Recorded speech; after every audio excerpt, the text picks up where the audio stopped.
Students, so far we have discussed about different data collection methods of primary data and secondary data. Then we discussed about its logical and systematic presentation in the form of rows and table in tabulation. Today we will learn about visual presentation of data. Why we use visual presentation? Because it is very easy to understand. A layman can even understand the message hidden in that data through graphs. So a graph is made up of various lines. We have thick lines which represents an inch or a centimeter, and we have thin lines also in between these thick lines. These represent smaller parts of that unit.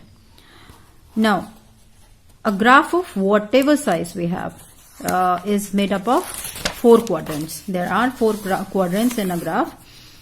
Generally, we draw our graph in quadrant 1, unless and until we have minus figures.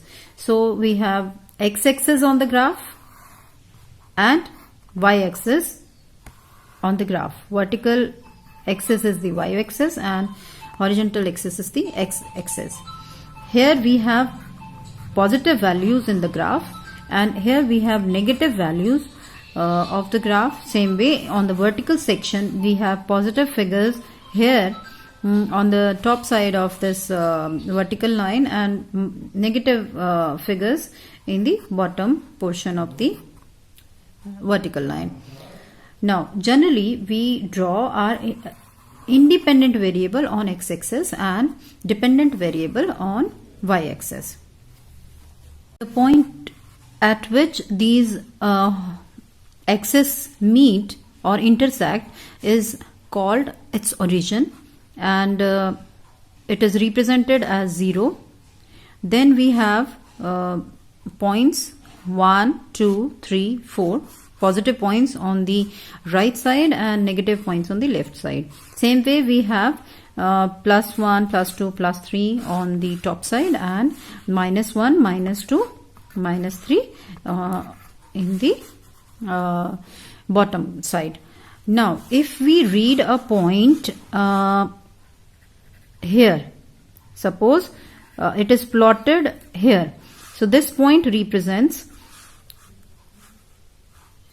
4 on the horizontal axis and 2 on the vertical axis. So, this point which is plotted here is 4, 2.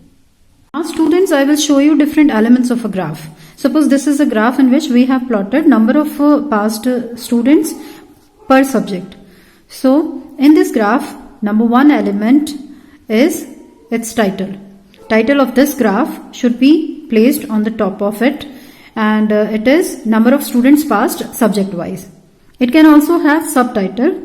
Suppose this is the data of school ABC of class 10th, right? And then we should have a structural framework.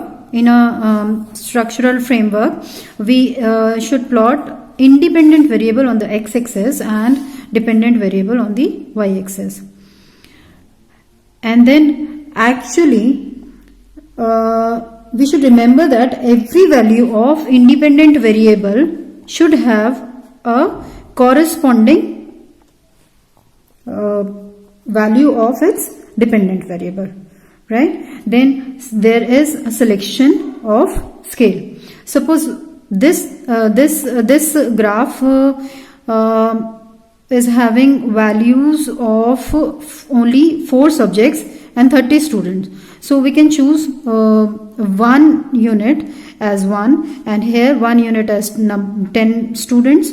But suppose this graph will be of a large number of students, say suppose 1000 students, then we should have selected this unit as not as 10 number of students.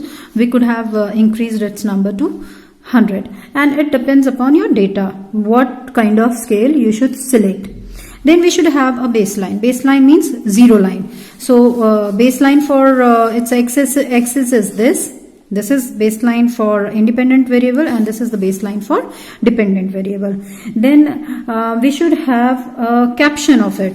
So caption of x-axis should be plotted in the middle of it, and caption of y-axis should also be indicated in the center of y-axis, right? And then we can have a source of this graph. Suppose we should indicate source.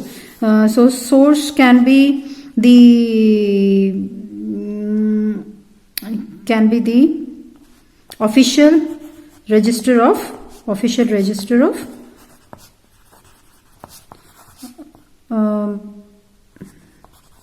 school, ABC school, suppose. So we can have source of that data indicated below the graph.